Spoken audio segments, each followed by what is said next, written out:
అమ్మా నీతో మాట్లాడాలమ్మా. ఏంటో చెప్పయ్యా. తమ్ముడు ఒక అమ్మాయిని ప్రేమించి పెళ్లి చేసుకున్నాడంటమ్మా. ఓ అమ్మో, ఏం మాట్లాడుతున్నావురా?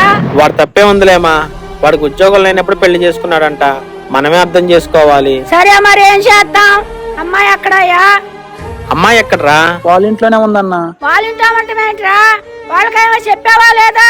అమ్మా వాళ్ళ ఇంట్లో కూడా తెలియదమ్మా, వాళ్ళ అమ్మకు తెలుసమ్మా. అయ్యో, ఎంత పని చేసావురా. సరేలే, వాళ్ళతో మాట్లాడదాంలే. సరే అమ్మా అయితే. యశాదు, ఏంటమ్మా? నీదేం లేదయ్యా. నాదే ఉందమ్మా. తమ్ముడు కోసం మళ్ళీ నీ ప్రేమను వదులుకుంటున్నావయ్యా. నాకు అన్నీ తెలుసురా. అరే తిరుపతిరా, అన్నయ్య పెళ్ళి అయినాకనే మళ్ళీ నీ పెళ్ళి అయ్యేది. అయ్యా దేనికి కంగారు పడకాకండి, అన్ని సర్దుకుంటాయి. అలాగే అమ్మా, మావేళ్ళ ఇంటికి వెళ్ళి డబ్బులు ఇచ్చేసి వస్తా.